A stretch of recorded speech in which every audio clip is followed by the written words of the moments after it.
Hey everyone, it's Adrian from the Pageant Project with you, and my special guest for this Sunday morning is Kristen Wright, who I can't believe to say is actually Miss World Australia. Kristen, how are you? I'm very well, thank you. Long time no see. It's been a while since we've caught up, and to have this title, compared to when we last spoke, it feels absolutely surreal, and I'm incredibly honoured. And I take you back to the moment. Now, I don't quite know with Miss World Australia. Do they call first runner up or do they call the winner? But that moment when you found out that you were Miss World Australia, what ran through your head? I hesitated. I thought that they'd made a mistake, and I think in all of the videos and all of the photos, the only logical thing I could do was rush my hands to my face because out of excitement, it was like my jaw couldn't slam shut. And I thought mentally, it's going to be better if I'm covering my mouth rather than having them open in every photo. But it was a moment of surreal, almost relief and excitement, because this year obviously the competition has been stretched out nearly 3 years, and to kind of have it conclude on a positive note, with the title, it was unbelievable, if I'm being honest. So I think I was in most shock. In my head, you always try and plan for these big moments to be, composed and elegant, and well, that just went out the window as soon as my name was called. So I first in the crowd found my family, and they were all crying, and Oh, good. couldn't make eye contact much longer after I noticed that. But overall, it was just that surreal kind of euphoric, semi went numb feeling. Sounds terrible when you describe it that way. I mean, you've done a lot of competing in your life, and we've all had our ups and downs. Can you compare it to the feeling of anything else, or was it just in its own league? I think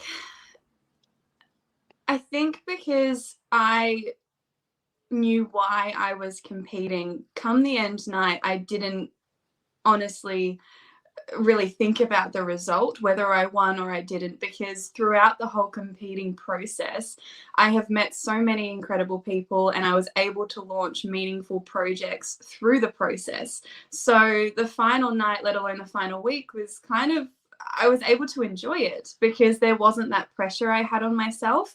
So in a sense, I guess it was a different competition to what I'm used to in regards to sporting competitions, Mm. because I didn't feel that pressure I had put myself. I didn't feel that pressure I had put on myself because of the foundations I implemented leading up to the final week.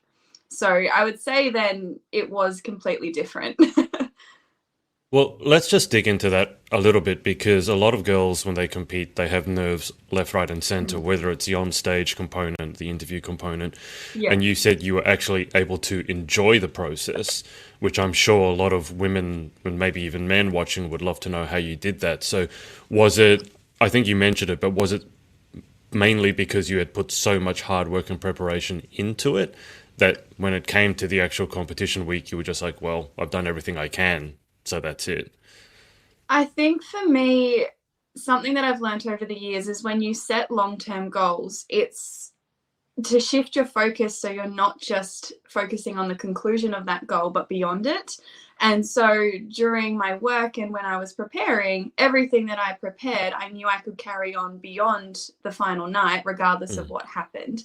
I think in regards to being in the moment and enjoying it, I tell myself, and I've done it for years, when I'm backstage or about to go out for a sporting competition or anything that gets my nerves a bit, get my nerves rushing, I tell myself, you don't have time to be nervous because this is going to be over before you know it. So Mm. make the most of it. So it shifts that mindset to, oh my gosh, I'm so nervous, to hang on a minute, this is going to be over before I know it. And I know I'm going to be mad at myself if I can't say that I enjoyed the process. It's that looking ahead, but being able to reflect before you even do it, so to speak. I think it takes quite a mentally strong person to do that, though, because I think we can all go logic. We can all tell ourselves logically, I should enjoy this moment because it will be over soon. And then some people just go, I'm telling myself that, but I still feel nervous. So, do you think your sporting background with gymnastics and things like that, do you think the sporting background dealing with that pressure helped dealing with the pressure in the pageant? I think the the pit in your stomach of nerves doesn't go away when you tell yourself that.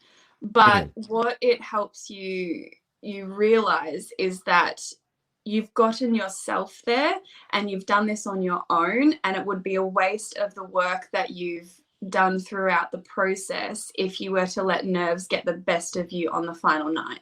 It's almost that mindset of not wanting to waste that moment. I definitely feel that my background as a gymnast and being able to kind of calm my nerves has helped me in these situations. But I think it's more so just growing up, if I'm being honest, and maturing and realizing Mm. that I'm going to be more mad at myself at the end of it if I let the nerves get the best of me and I can't perform to the best of my ability, essentially. What does it look like when you get mad at yourself? Is it, do you start yelling at yourself? Do you stomp your feet? Is it an internal monologue? What happens? Well, thankfully, because of this mindset, I haven't been mad at myself in a while. But look, I live by the saying everything happens with reason. I don't like to say everything happens for a reason, because I Mm. see it as that we're putting an external blame on something else, whereas we take part in kind of everything that happens in our lives often, and I think that you know I know future Kristen would have been frustrated if I wasted that one moment that I had worked so hard for.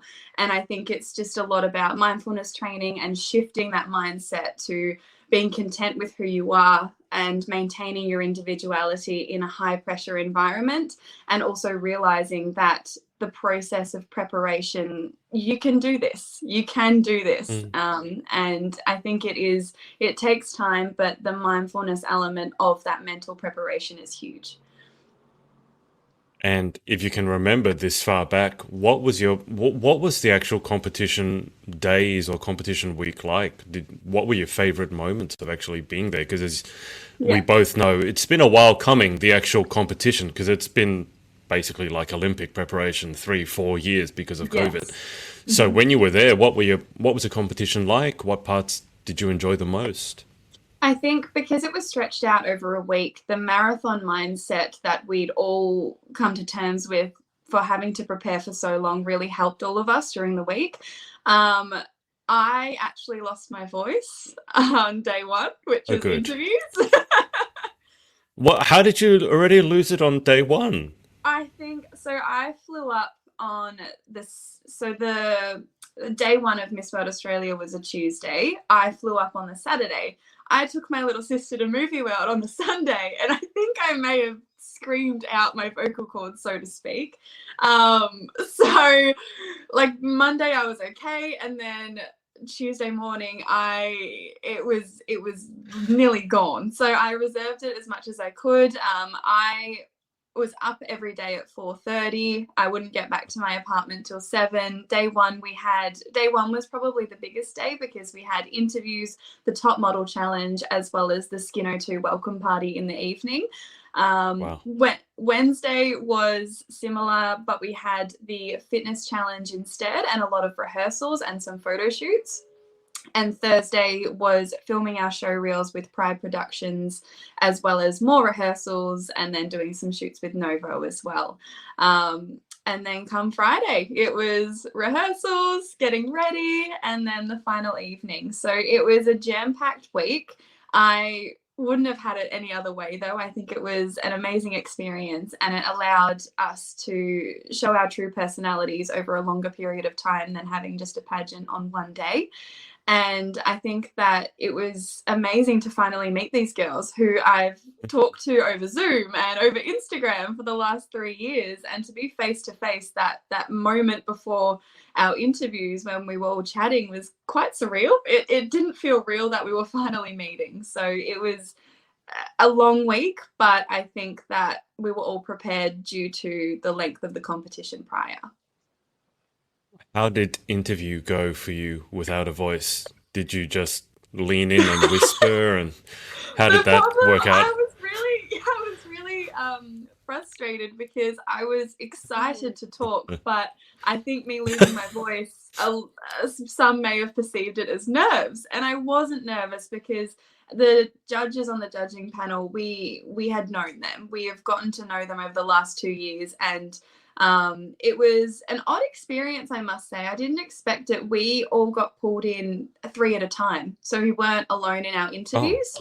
okay. And we kind of had to introduce ourselves, and then we got given quite a lengthy question, asked to go away and reflect on it before answering it. So it wasn't an interview it wasn't as casual as I expected it to be in terms of a conversation.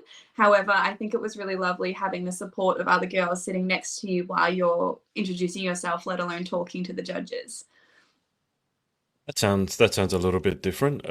So did that sort of play into your wheelhouse a little bit? If it was a little bit unexpected and you got to do something a little bit different, I guess think, pressure again. yeah, well, I guess my biggest thing was because we had like a written down question that we were allowed to go away and think about before answering.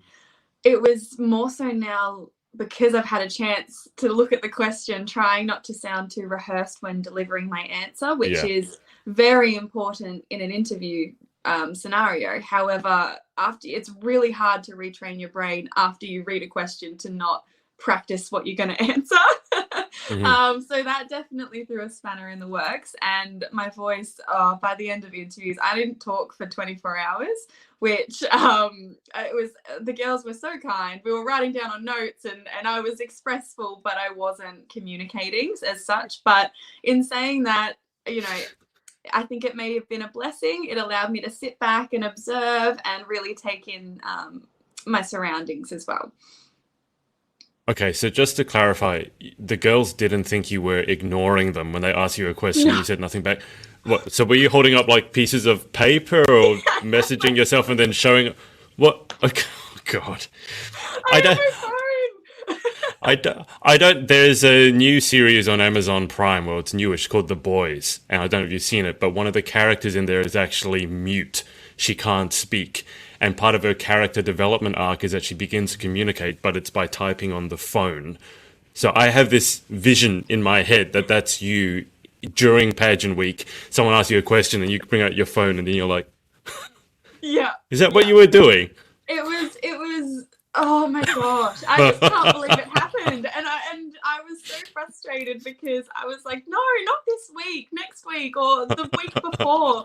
But the girls are absolutely lovely in the sense helping me communicate. I was just quiet though. I sat and I smiled and I facially expressed myself to others and let them know like I am Yeah. listening and I'm content. But I think something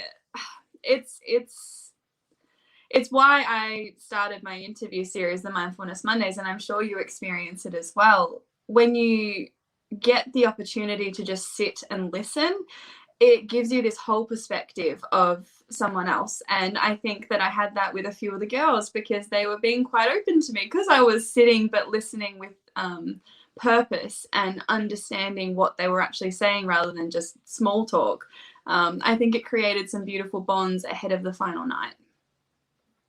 Yeah, it's really interesting you say that because, as you know, I worked in an all-girls school, and one of the things I would always impress on the girls is that, you got to find your voice, you have to find your voice, you have to find your voice. And I'm like, yes, that's half the equation, Mm. but the other half, and just as important, if not more so, is actually learning how to listen. And sometimes maybe, I guess, maybe losing your voice, as you said, in a way was a blessing because you didn't have any choice because you couldn't say anything. So when did your voice come back? Surely you weren't the whole pageant week without your voice, were you? No, it started to come back Thursday, thank goodness, because I had to film my Pride Productions Hmm. little intro. So, but in it, you can hear me. I haven't posted it yet because I'm gasping for air in between sentences, and I can pick up on it straight away. Those who may not know my usual voice might not. And then Friday, I was very quiet in the morning, just kept drinking water, staying hydrated, and then thank goodness by the final night, it was back in full pelt. You just can't do anything the easy way, can you, Kristen? Oh no, everything, I can't. everything just has to go that little bit further, that little bit more demanding. Yeah. Let's look at some questions here. So this lovely young lady I will be speaking to at 1 p.m. this afternoon. I have 3 interviews today. So Brooke, who is Miss Global Australia, and Miss Global, was it second runner-up, Brooke, internationally? Sorry if I get that wrong. I can't think. It's Sunday morning. But she's saying, looking gorgeous, Kristen, so beautifully spoken, just like a queen. And then the question on everyone's lips when it comes to pageants, have you prepared any outfits yet for internationals? Now, just before you answer that, do you want to tell us when internationals is, where it is, and then to Brooke's question? I haven't been told yet the location or the date for the international competition as of yet. I expect we will know in the next coming weeks. However, I am preparing outfits like I did for Nationals Week. Approaching Nationals Week as an example, I prepared everything that I possibly could so that they were the last things that I was concerning my mind with, and I could focus on being present, the questions I was going to be asked, as well as being in the moment. And so I have started my international book. Basically, it has just a spreadsheet of all the outfits I want to wear with the accessories, how I'm going to have my hair, my makeup, so that come each day I can just literally pull it out. It's all good to go. I have some outfits that I'm working on with my sponsor, Morvareeds, who sponsored my gown, as well as the dress I wore to the Skin O2 party during Nationals Week. They are an incredible company. They are Victorian based, and they're a family originally from Azerbaijan before they moved out to Australia. Yeah, I'm actually getting to go to the daughter's wedding at the end of this month. The family, the bond we've made has just been incredible, and they stock some really beautiful designers. So we're looking at some outfits, and it is a little bit hard to plan outfits without knowing the climate of the place. And I also try to plan my outfits based on the scenery and the architecture of where I go as well, so that with photos it brings out the best elements of each place that we travel to. And remind me, World International is typically, is it 3 weeks long? It's not a short pageant. It's weeks, right? Yeah. I think it's 3 or 4 weeks before the final evening. We get to explore the country. We get to go to charity events and really, I guess, advertise where we are, but also get to know each other over a longer period of time. And Julie and Morley, I'm sure, will get to know all of us over that period as well before the final evening. And all the fast tracks kind of in between those weeks, I imagine, as well. Well, I'm going to suggest you don't lose your voice this time, Kristen, before competing, because you got 4 weeks overseas. So maybe don't go to a theme park and scream your lungs out first. Top tip right there. Now, Emily Egan, who I just interviewed the other weekend, is Miss Galaxy Australia. Hi, Kristen. Good luck at internationals. We love your Educate Resuscitate campaign. What will you be getting up to in the coming months? Good question. Love from Ms. and Ms. Galaxy Australia who are watching. Oh, hello, Ms. Galaxy Australia as well. We love you. So that's a good question, because I was going to ask you that as well. Thank you, Emily. You should do the interviewing for me. What will you be getting up to in the coming months? And maybe before you answer that, what were you up to before? Because not everyone will know. And I imagine a lot of what you will be getting up to will be a continuation of what you already started. Definitely. And as I said before, talking about the competition, everything that I worked towards leading up to the final evening, I put in place so that I could continue it beyond, regardless of what was going to happen. My Educate Resuscitate project is, for those who don't know, something very close to my heart. It's dedicated to a dear loved one of mine who passed away during a scuba diving accident. She was a really big inspiration to me during my teen years, and this project is dedicated to her. So regardless of what was going to happen at nationals, I had something that was very meaningful and close to my heart that can impact a lot of people in the most positive way. We have some school visits coming up, as well as I'll be participating on the Bush to Beach camp in October, where I'll be running my Educate Resuscitate program with the Indigenous and Torres Strait Islander children on that camp, as well as I'll be taking them snorkeling. So I am absolutely thrilled to be able to add that element to the camp, considering that a lot of these children from rural Sydney haven't seen the ocean, let alone even though it's theirs. So to be able to add that element of actually being able to see the creatures and the marine life along that coastline, I am so excited for. And I also have some charity events coming up as well to continue my support with Variety, the children's charity. So a lot happening. A lot of it, as you said before, is a continuation of the work I implemented before competing. And I think now more than ever is really critical for the goals that my project has. There was a 20% increase over this last summer of drownings across Australia wide. And for those of you who don't know, my Educate Resuscitate project orientates around sharing the importance of first aid, CPR, and water safety training amongst workplaces, schools, youth centres, and high schools in particular as well, not just primary, sorry. And so that statistic after coming out over summer is quite shocking. And also on top of that, the Royal Lifesaving predicts that at least 20% of primary school children who graduate moving on to high school don't actually know how to swim. And, you know, I think living in Australia, we're gutted by sea, we're absolutely spoilt with beautiful lakes, rivers, and oceans. And I think that doesn't get talked enough about, how many Australians can't actually swim.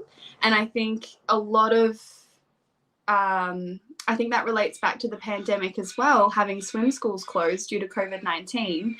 It's startling and it's quite scary. I had no idea there was a 20% increase.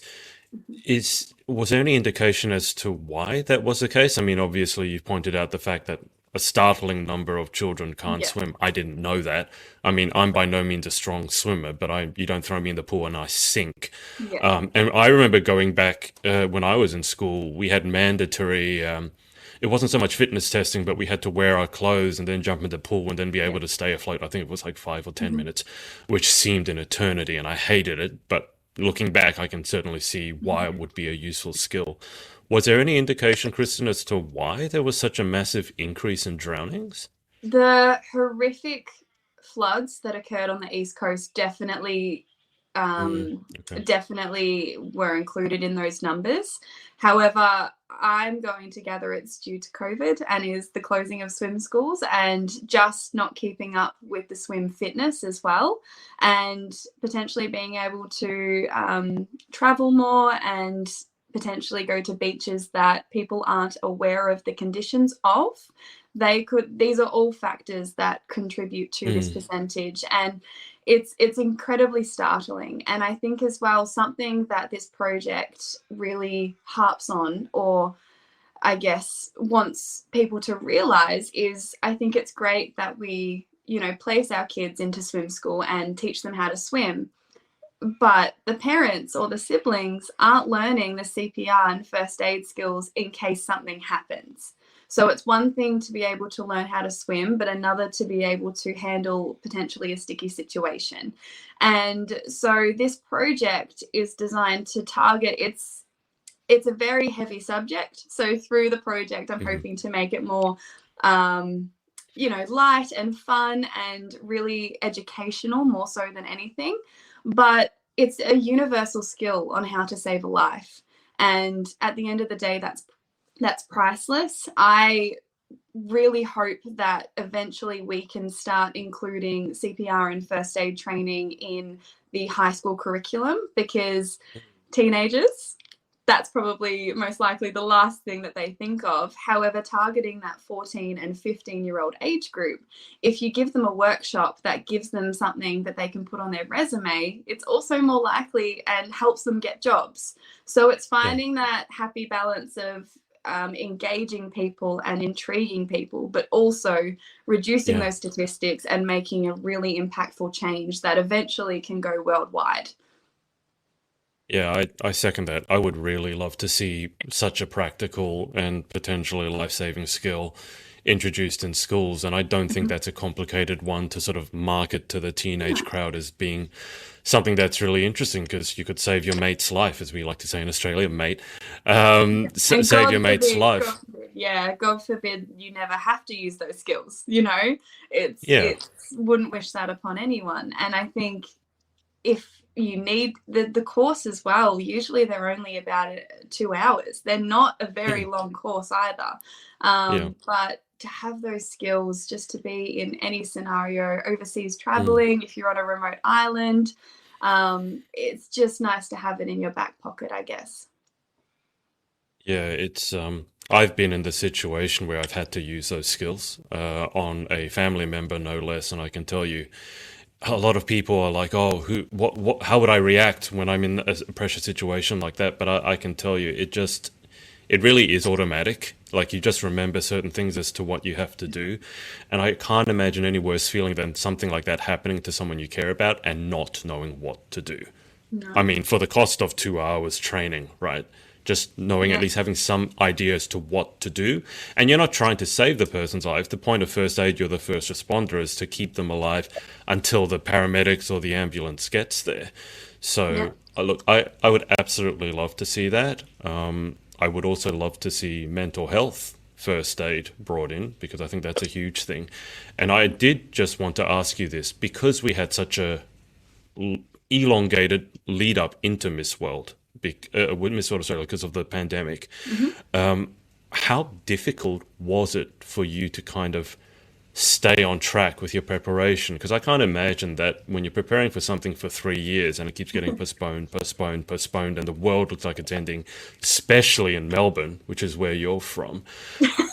How difficult was it just to keep your mind on, I know why I'm doing this. I know why I'm doing this. I'm going to keep going. Like, I can't imagine it was always, you're 10 out of 10, Kristen. I got to imagine there's peaks, valleys, wild swings, right? Yeah, and I think, look, it is that having that marathon mindset when preparing. And I think something that I learned very quickly and very early on is that it's okay to give yourself a break. When we're preparing Mm. towards goals that we're putting 110% into, I think it can get really easy into sinking into that guilty feeling if you do take a break for a day or not think about it, or not research something related to it. And I think shifting that mindset and acknowledging when you need to take a break really helped me through the preparation, and it's continuing to help me prepare for Miss World. I've been very quiet on social media since I won, and it's been nice, if I'm being honest. I've been able to reset, relax. I've been able to write down goals. I think it's incredibly important to make short-term and long-term goals, Mm. and to reset, because at the end of the day, we're all human. And I think it's so powerful if you can harness that marathon mindset and use it to your advantage, and know when your energy needs to be preserved and when you can burn 100% of it as well. So I was very lucky that that mindset clicked in probably a year after.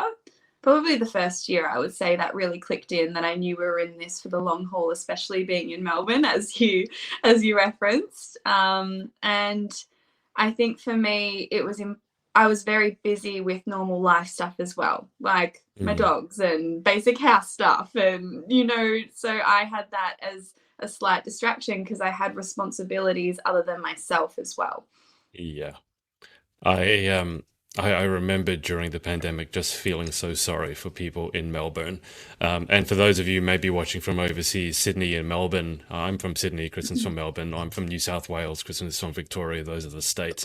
There's always that little bit of a rivalry going on between our states. But I remember I remember when I don't know if you know Ella Denton. She was competing in Miss World Australia as well in Victoria, and there was an earthquake. An earthquake hit Melbourne, and I just saw Ella's story, and I'm like, I'm like, what? Like after everything, and then Dan Andrews fell downstairs. A Premier of Victoria broke vertebrae in his back, and Ella said, "It just feels like God's trying to punish us and like break off Melbourne from the rest of Australia, like literally with the earthquake." And you guys had like the longest lockdown out of any city in the world. Yeah. I gotta say, like now that hopefully that's in the past, how does that feel? You guys made it. I mean, that's not easy. I think for me personally, I just kept remembering to be gracious for what I had. I had family in my Yeah, 5K bubble, so I was able to see them for walks. yeah, I had a roof over my head and food on the table. And I think that at the end of the day was enough. Yes, of course, mental health and mental health issues affected all of us across mm, Australia, not just Victoria. But I think we have a mighty heart here and we're very strong and we're very determined. And I know that I was very blessed beyond I was very blessed compared to a lot of other situations regarding yeah, lockdowns. I had space. I have the beach close to me so I could walk. I wasn't in an apartment alone. I had people mm, around me. So I was very thankful for my situation. And I think that yeah, that really helped, and just being humble and gracious for happening to be in this scenario during a pandemic. It was pure luck. So I yeah. think, yeah, my mindset definitely stayed on being being very like, shut your mouth, you've got a good scenario, and very, very gracious. Yeah. Well, I mean, after making it through the craziness of the pandemic and seeing what happened in other parts of the world, I've got to say I've never been more thankful to be living in this country. I have no desire to live anywhere else. I might have had it before, taken this country for granted, but certainly not after the last few years. Kristen, I'm going to bring this up. It says life outside pageants. So apart from being Miss World Australia, what does Kristen do? I do a lot. I work, I live out of home, and I am also studying. On top of that, I really, really value family time. I'm very close with my family, and I love walking. I dive a lot, and overall, I think my outside of pageant life has kind of merged because I think I was very thankful in the sense I was able to maintain my individuality and who I am as an individual whilst competing. And Mm, all the projects that I started, they relate back to me personally. They're not just a pageant platform, so to speak. yeah, And so they've kind of merged. But I am a very outdoorsy girl. For those of you who aren't super familiar with Victoria, we have our city, Melbourne, and I live down the Mornington Peninsula, so just kind of down the coastline. And we are blessed here with a lot of beautiful beaches and walks and forests, and in Melbourne as well. Currently, we're having an amazing snow season.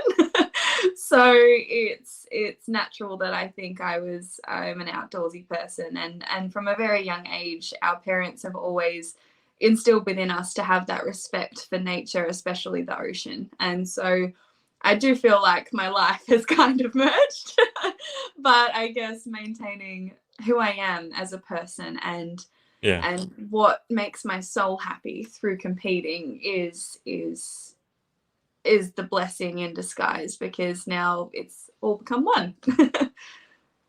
When you first decided to enter the crazy, crazy world of pageantry, what was the response of your loved ones, your friends, your family? Did they get it? Or did they sort of go, what? Pageantry? Why? Like, where did you fall on the spectrum? My family is very humbling. So when I first told them, they were like, okay. That was it. That was the Oh, response. okay. They are very supportive as well, I must add. So anything any of us have put our mind to, they have supported 110%. And so when I first entered as well, I didn't really understand what I was entering into. And the stretched out competition, if anything, was a really big blessing for me, because it allowed for me to really understand what Miss World Australia, let alone Miss World, is about, and to implement positive change that lasts beyond the competition. And when that clicked in, then my family were like, okay, this is exciting. They were very excited for my project, and I had a lot of support as well from the diving community, which was, I didn't realize people were watching, that I just didn't realize how many people were watching through my journey, and to have them support me as well was just the icing on the cake. Sounds like they've gotten used to the idea of you being a pageant queen now. So what did your parents say when you told them? They said, what, they just like, oh, okay. We're like, okay, yeah, because I think pageants in Australia, as everyone kind of knows, they're not really talked about, so to speak. So the integral details of what actually it takes to compete, let alone what each pageant represents, isn't discussed as often as, say, overseas. Yeah. And I think that they definitely knew opportunities would arise even through the competing process. But I think that they realized I was giving it 110% when the lockdown hit, and I was trying to find any other way to fundraise and raise awareness for various causes, as well as my interview series and then my project. And I think that's when they realized that I was trying to make the most of it and lay those foundations, just in case, if I didn't win, I still had so much to carry on with. They always know I'm one to kind of make backup plans for myself and a safety net. That's a very smart thing to do. All right, just before we move to the close, so if you would like to follow Kristen, it's on Kristen A. Wright. This is when you were covering your mouth, was it? Because your jaw, as you said, had stopped functioning. Oh my gosh, I was in utter shock, and I was like, the photos. I was like, we need to cover it. I can't believe you had. It doesn't surprise me, but not many people would have the presence of mind in that moment to go, "Oh my god, the photos!" I think most people would just be like, "Huh? Like what? What's my name again?" So Yeah. I love these photos. I just love seeing all the emotion. And then obviously Sarah, who's behind you, a previous queen, putting the crown on you. Sarah, she's quite tall, right? I remember standing next to Sarah at the last, like she's about as tall as I am. Yeah, the three ladies who were there handing out the sashes, as well as Sarah, including Sarah, sorry, with the crown. I felt so small, and I'm about 5'9" in heels, and to stand next to those three with heels on, I think they were about a good foot taller than me. So I have not felt that small in a very long time. Oh, I'm very glad whenever I go to a pageant in person that I'm as tall as I am, because otherwise I'd get a crick in my neck from looking up. Although I gotta say, with Sarah, it's pretty close to the case anyway. Kristen, just before we move to the final 10 questions, anyone that you'd like to give a shout out to for supporting you? Oh my gosh, so many people. Not just my family, but my workplace, my partner Bailey, as well as my best friends Rebecca Watson and Georgia. I have so much love around me and so much positive energy, and I will be forever grateful for their ongoing support for all of my crazy ideas. And I wouldn't be where I am today without all of their influence. And I think that's something I realized as well in all the pivotal moments of my life over the years. I've had such love and support surrounding me from my friends and family, but also I've always had very strong female role models in those pivotal moments. And I will be forever grateful for every single one of them. And this is for them. Beautiful. Just before the final 10, I need to ask you two questions. Vegemite, yes or no? Yes. course, but minimal. Okay, I can deal with that. Yes, but minimal. And second question, coffee or tea? ¿Por qué no los dos? You know, like off the taco ad, why don't I That's both? such a cop out. Come on. I definitely, I love coffee. I love the smell. I love the aromatics. I love the taste. So I'm a big coffee drinker for sure. How does Miss World Australia take her coffee? Oat milk, flat white, one sugar, preferably brown if they have it, because it creates like a caramel kind of taste. But I can have all milks, but I just find I feel better on oat milk. I think we're all, yeah. I've just become an oat milk lover, I guess. You're such a Melburnian. You're so, the peasants will have normal milk, but for me, oat milk. I will say, though, I do think Melbourne has better coffee than Sydney, and Sydney's coffee ain't bad. And I really love the Melbourne CBD itself, the way it's laid out. It's quite, like, I feel very, I don't know if safe is the right word, but just, going for a wander along the Yarra, I love that. I find that very peaceful, and I love the environment there. Whereas Sydney, yes, we've got the Opera House and all that, but it just doesn't feel as nice to me. And now Sydney will cancel me, and I'll have to move to Melbourne. But traitor. We are very lucky, but our food and our drinks and our coffee is what gets us through winter. Because, during a Melbourne winter and in our CBD, you can do something every night. It's like the city that doesn't sleep, but Australia version. Yeah. Okay. Well, it's been a while, but you get to go through the final 10 now. So let's get through this. Number 1, what is your favorite word? Optimism. What is your least favorite word?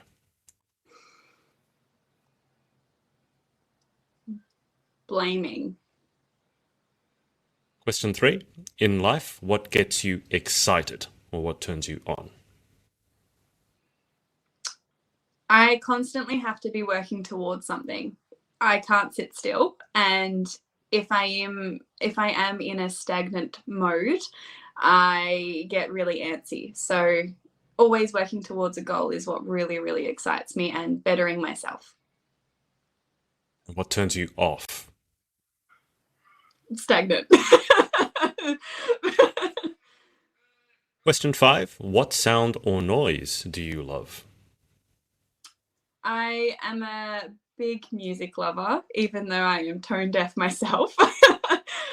We always have to have music playing in our house, always in the car, earphones in. I think it really adds a lovely element to the day, and I think that music can impact your mood regardless of how you're feeling. You said sound I love? Yes. And the next question will be, what sound or noise do you hate?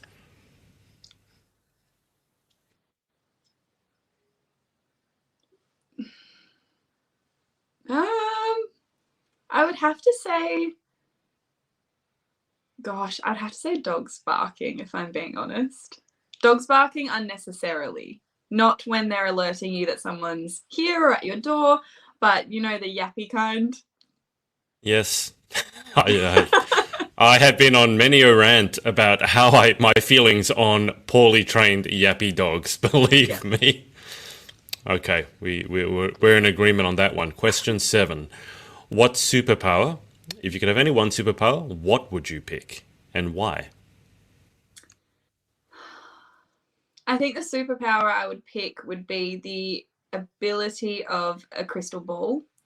And the reason why is to be able to show people that they can get through anything, and to hopefully give them a different perspective on the situations that they're thrown. I think often reflecting back, we say all the time, if only younger me knew where I would be today, or that I could have gotten through that. I think to have that ability and to be able to kind of give people the looking glass would be incredible. You would just have such a different mindset on every situation, knowing how strong you truly are.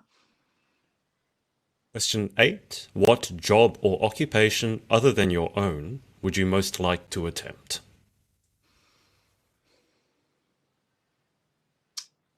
Probably journalism, because I love talking to people.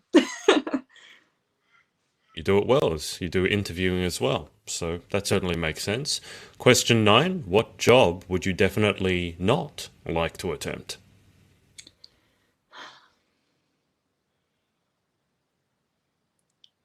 Probably a singer. I would probably make everyone's ears bleed. Kristen, you don't understand how this works. I let you off the hook once because you mentioned you were tone deaf. Now you're going to bring... Okay, so I now have to ask, you forced my hand, how bad is the singing? Oh, no. I absolutely love music, and I love rhythm, but I did not get blessed with a voice, and let's keep it that way. So I am assuming that at talent section, when you see all these people performing opera and singing pop songs, and you're like, nah, not me. I'll support them 110% and, enjoy the music myself, especially classical and opera genres, and the skill level that is required to sing those genres is just insane. But I'll be humming. Okay. All right. Final question.